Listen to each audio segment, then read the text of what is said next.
warahmatullahi wabarakatuh. Kami dari kelompok 17 Mekanika Fluida kelas RB, dosen pengampu Muhammad Syaukani STMT, yang beranggotakan 4 orang, yaitu saya sendiri Dika Ardiansyah, Aufa Asfa Wahyu, Andrian Simatupang, Markus Ari Rezon Pasaribu. Untuk tugas kami yaitu poster dan membuat video. Untuk yang pertama yaitu poster, kita mengambil judul penerapan fluida statis pada alat hidrometer. Berikut penjelasannya. Di sini saya akan menjelaskan apa itu pengertian fluida.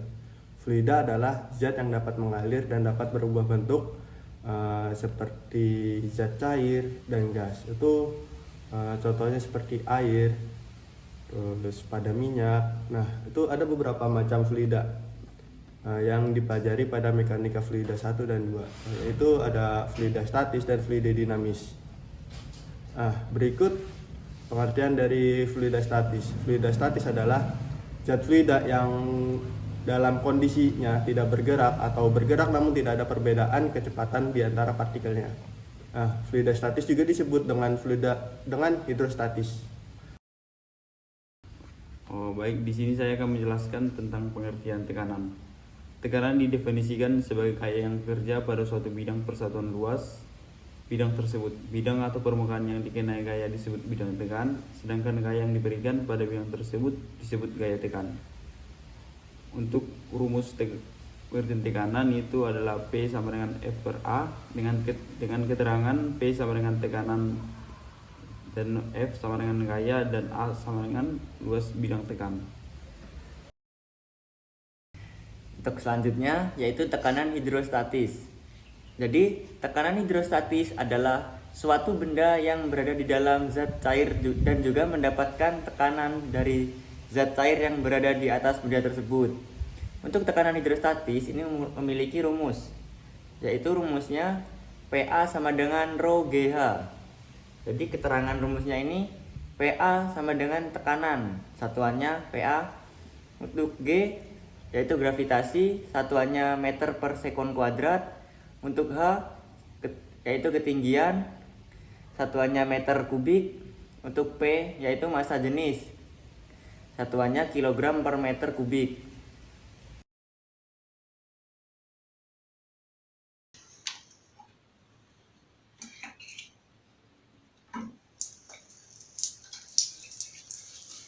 Nah, di situ terlihat air memancar. Itu artinya di bawah situ, di lubang tersebut, air memiliki tekanan zat cair. Nah, tekanan zat cair ini tergantung dari massa jenis zat cair, gravitasi bumi, dan kedalaman. Di sini lubang tersebut diukur kedalamannya dari permukaan. Berapa kedalamannya?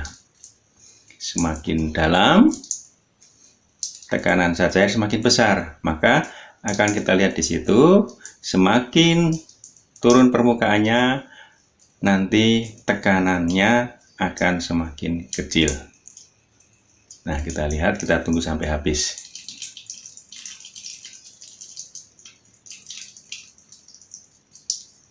Nah, permukaan semakin turun, kita lihat pancarannya kekuatannya semakin berkurang, semakin kecil. Nah, semakin kecil kita amati. Nah, inilah yang disebut dengan tekanan hidrostatis.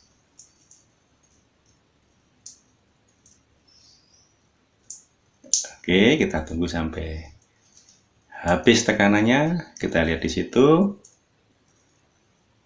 semakin dangkal atau ketinggiannya berkurang permukaan air, tekanannya semakin mengecil. Nah, inilah yang disebut dengan tekanan hidrostatis.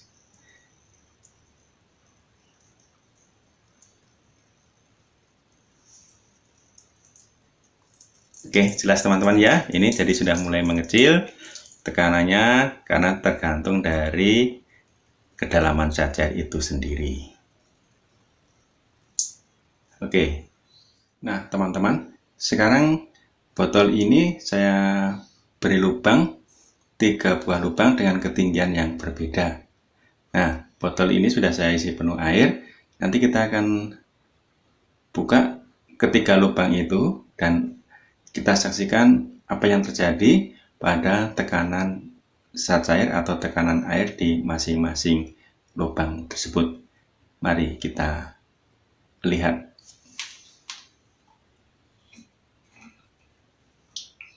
Oke, kita buka bersama-sama.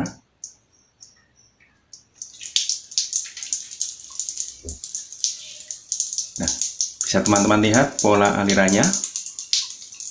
Apakah dari ketiga lubang tersebut pancarannya sama? Kita lihat polanya. Mulai terlihat sekarang polanya bahwa yang paling atas paling kecil pancarannya, kemudian yang tengah agak besar. Nah, yang terakhir paling bawah masih cukup jauh. Ini menunjukkan bahwa semakin dalam tekanan zat cair semakin besar. Kita lihat masih ada tekanan di lubang paling bawah, sedangkan di lubang yang atas dan tengah sudah tidak ada tekanan zat cair lagi.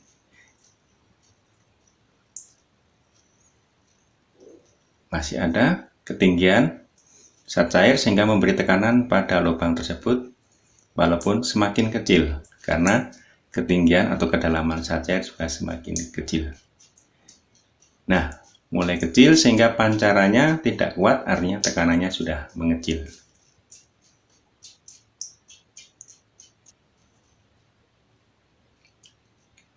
Nah, inilah teman-teman yang disebut dengan tekanan hidrostatis. Sekarang kita akan coba bedakan dengan tekanan pada konsep Pascal. Nah, kembali botol saya isi penuh air lagi. Nah, sekarang di lubang atas itu akan saya beri tekanan udara atau saya tiup sehingga nanti ada tekanan yang menekan ke dalam zat cair tersebut. Kita lihat bagaimana pancaran dari ketiga lubang tersebut. Oke, kita coba.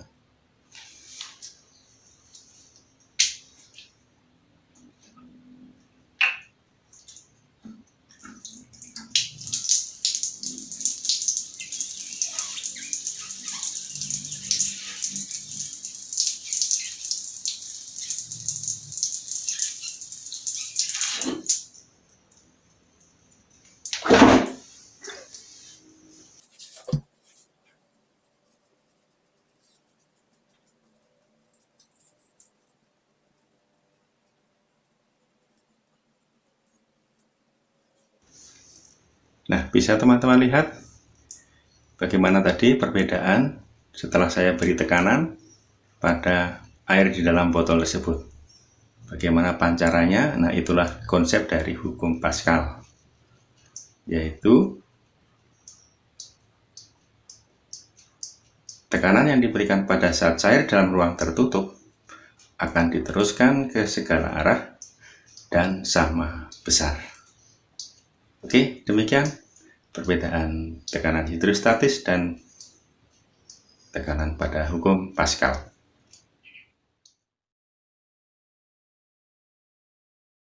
Nah, jadi selanjutnya untuk pembahasan selanjutnya itu ada tekanan mutlak. Nah, apa sih tekanan mutlak itu? Tekanan mutlak itu adalah tekanan di dalam ruangan yang terbuka. Benda yang berada pada zat cair selain mendapatkan tekanan hidrostatis juga mendapatkan tekanan atmosfer. Nah, tekanan tersebut dinamakan tekanan mutlak.